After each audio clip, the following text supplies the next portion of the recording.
The first 3 episodes of Season 2 of The Buccaneers have struck a good balance between romance, heartbreak, family, and friendship, which contributed to the success of Season 1. Unfortunately, Episode 4 of the show suffers from excessive character self-defeating.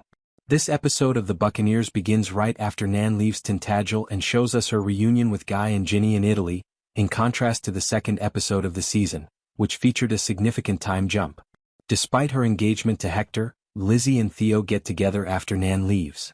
Additionally, after Theo forces his mother to leave the castle, Reed pays her a visit, and we find out more about their relationship. Blanche's interactions with Reed in this episode further solidify her status as one of the Buccaneers' most notable characters from Season 2.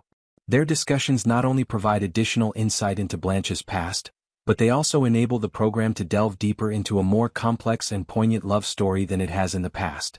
Blanche wonders if she and Reed would have been happy together or if the attraction of the relationship was just fantasy, which makes it a great parallel to Nan's relationship with Guy and her choice in this episode.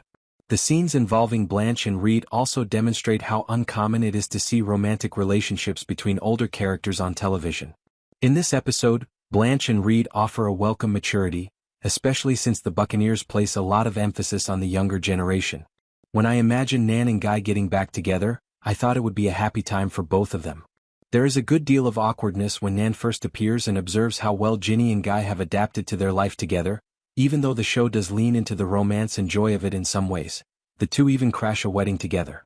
Although this is realistic and Nan couldn't have intended for them to be unhappy, it ultimately deprives Guy and Nan, who are meant to be the Buccaneers' greatest romance, of their significant, completely happy reunion.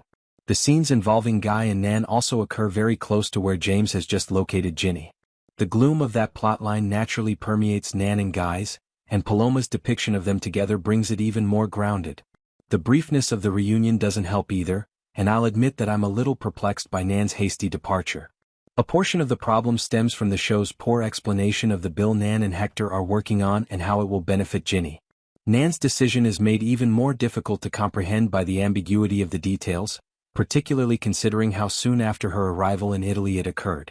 Another character in this episode whose choices are difficult to comprehend is Lizzie, who and Theo give in to their feelings for one another during a garden party. As with Nan's decision to go back to Tintagel, the decision's haste is a contributing factor.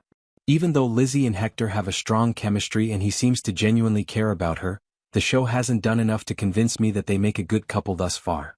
It's difficult to support Lizzie and Theo thus far, despite their obvious attempts to establish themselves as one of the show's greatest love stories and their shared struggles with Guy and Nan.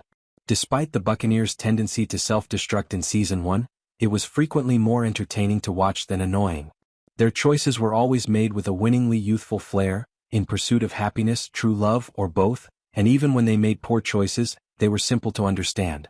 It's not very entertaining to watch some of the characters in this episode feel like they're purposefully ruining their own happiness by always taking the most difficult route.